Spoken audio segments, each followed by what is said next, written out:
ഞാൻ പറഞ്ഞപ്പോ നിങ്ങളാരും വിശ്വസിച്ചില്ലല്ലോ അവൾ ഇത്രയും നന്നായിട്ട് പാടുമെന്ന്.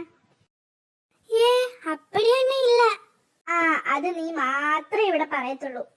എടാ നിതിനെ, നീ എന്താണ് ഇത്ര ഹാപ്പി ആയിട്ടിരിക്കുന്നേ? നീ കുറച്ച് കൂടുതൽ ഹാപ്പി ആവണ്ടല്ലോ ഇന്ന്.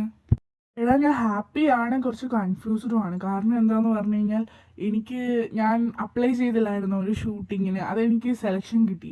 പക്ഷെ അതിനൊരു ഹൊറർ ഫിലിം ഷൂട്ട് ചെയ്ത് അയക്കണം. അപ്പോൾ ഹൊറർ ആയിട്ടുള്ള സ്ഥലങ്ങളൊന്നും ഇവിടെ കാണുന്നില്ല. അതുകൊണ്ട് ഞാൻ കുറച്ച് ടെൻഷനായിട്ടിരിക്കുക. അത്രയുള്ള പ്രശ്നം ഇത് നീ നേരത്തെ പറയണ്ടേ? അതിനല്ലേ നമ്മുടെ നാടിന്റെ സ്വയം അഹങ്കാരായിട്ടുള്ള കെങ്കെ ബംഗ്ലാവ് ഉള്ളത്. നമുക്ക് അങ്ങോട്ട് പോവാടാ. അങ്ങനെ ഒരു ബംഗ്ലാവ് ഉണ്ടോ? ഞാൻ കേട്ടിട്ടില്ലല്ലോ. എന്തായാലും നിങ്ങളെ വിശ്വസിച്ച് ഞാൻ വരിക. എടാ ഇത് കണ്ടിട്ട് എനിക്ക് ശരിക്കും പേടിയാവണ്ടിട്ടാ. അല്ല തീർച്ചയായും നീ ബംഗ്ലാവിന്റെ പേരെന്താ പറഞ്ഞത്? കെങ്കെ ബംഗ്ലാവ്. ദേ നിനക്ക് ഞാൻ ഒരു അടി വെച്ച് തരൂട്ടാ. മര്യാദക്ക് പഠിക്കാൻ വേണ്ടിപ്പോ അക്ഷരം പഠിച്ച് വായിക്കാനും പഠിക്കണായിരുന്നു. ഇത് കെങ്കെ ബംഗ്ലാവ് ഒന്നല്ല, ഈ വീട്ടിന്റെ പേരാണ് കാൻകെ. ഒരു തെറ്റ് ഏത് പോലീസുകാരനും പറ്റും. അയ്യോ, നീ പോലീസായ കാര്യം ഞാൻ അറിഞ്ഞില്ലായിരുന്നു. എടാ മഹാപാപികളെ, എന്നെ കൂടെ കൊണ്ടുപോടാ. എടാ നമുക്ക് ഈ പ്രേതത്തിനെ അങ്ങ് കൊന്നാലാ? ഓ, എങ്ങനെയാണ് മോനി ചത്ത പ്രേതത്തിനെ കൊല്ലാൻ നോക്കണത്? നമുക്ക് കഴുത്ത് തിരിച്ച് കൊന്നാലോടാ. என்னடா நீ சொல்லிட்டு இருக்க முட்டாள்? நமக்கு ஃபயர் பண்ணலாம். നീ അതിനേക്കാൾ വലിയ ബുദ്ധി. കൃഷ്ണ കൃഷ്ണ മുകുന്ദ ജനാർദ്ദന കൃഷ്ണ ഗോവിന്ദ നാരായണ ഹരേ അച്യുതാനന്ദ ഗോവിന്ദ മാധവ സച്ചിദാനന്ദ നാരായണ ഹരേ. വളരെ നല്ല തീരുമാനം, നന്നായി വാ. കർത്താവേ, ഞങ്ങളെ ഈ കുരുക്കിൽ നിന്ന് എങ്ങനെയെങ്കിലും രക്ഷിക്കണമേ. ഇവനെന്ത് തേങ്ങയാണ് ഈ കാണിക്കാൻ പോണത്? അളിയാ, നിനക്ക് എന്നോട് ഇത്രയും സ്നേഹം ഉണ്ടെന്ന് ഞാൻ അറിഞ്ഞില്ലടാ. അയ്യടാ, നിന്നോടുള്ള സ്നേഹം കൊണ്ടൊന്നല്ല, ഇത് ചെയ്താലേ നമുക്കെല്ലാം ഇവിടെ നിന്ന് പോവാൻ പറ്റത്തുള്ളൂ, അതുകൊണ്ടാ. എല്ലാം അവിടെ നിന്നേ. ഇന്നലെ എന്നെ ഒറ്റ കിട്ടിട്ട് നിങ്ങളെല്ലാം മുങ്ങിയല്ലേടാ.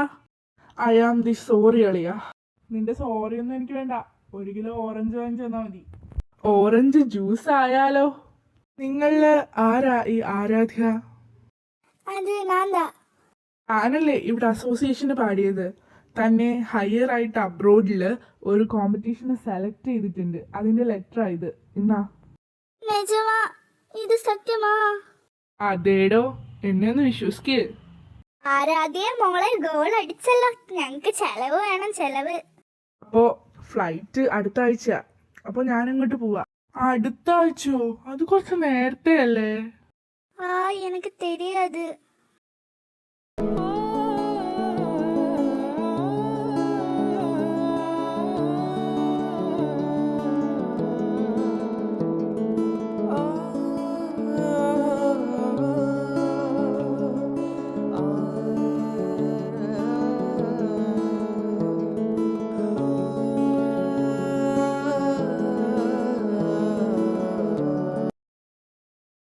എടാ, അപ്പൊ അവിടുന്ന് ശരിക്കും പോവാണല്ലേടാ? എടാ നീ ഇങ്ങനെ ഓർമ്മിപ്പിക്കല്ലേടാ. ദേ ലിയോ, ഇന്ന് നീ പറഞ്ഞില്ലെങ്കിൽ ഞാൻ അവളോട് പറയും. എടാ വേണ്ടടാ. ദേ നീ ഇങ്ങോട്ടൊന്നും പറയാൻ നിൽക്കണ്ട. നമ്മൾ 9ാം ക്ലാസ് മുതൽ ഒരുമിച്ച് പഠിക്കുന്നതാ. അപ്പം മുതൽ നിനക്ക് അവളെ ഇഷ്ടാ. എന്നിട്ടും നീ എന്താടാ നീ പറയാത്തത്? ഇല്ലടാ, ഇന്ന് ഞാൻ പറയും. ദേ ഒരു 5 മിനിറ്റ് എനിക്ക് നിന്നോടൊന്ന് സംസാരിക്കണം. എനിക്കിത് എങ്ങനെ നിന്നോട് പറയണമെന്നറിയില്ല. എന്നാലും ഞാൻ പറയാം. 9ാം ക്ലാസ് മുതൽ എനിക്ക് നിന്നെ ഇഷ്ടമാണ്. നീ കൊലുസൊക്കെ അണിഞ്ഞ് ആ സ്കൂൾ വരാന്തയിലൂടെ നടക്കുമ്പോൾ നിന്നെ കാണാൻ എന്ത് രസമാണെന്നറിയോ? എൻ്റെ കൃഷ്ണമണി പോലും അനങ്ങാതെ നോക്കി നിന്നിട്ടുണ്ട് ഞാൻ നിന്നെ.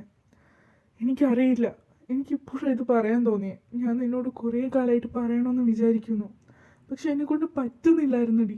எதுக்குடா நீ இப்போ இது என்னோட சொன்ன? நான் அங்க போய் 4 வருஷம் முடிஞ்சு சொன்னா போதுமே. നിനക്ക് എന്നെ ഇഷ്ടമല്ലെന്ന് എനിക്കറിയാം.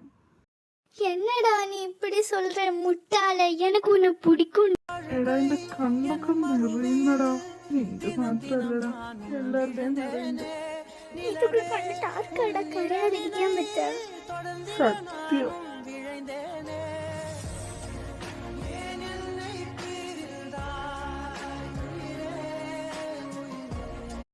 പോലെ പോലെ പോലെ. അപ്പോൾ നിങ്ങൾക്ക് എന്ത് ഒപ്പീനിയൻസ് ഉണ്ടെങ്കിലും please comment below, like, subscribe and by.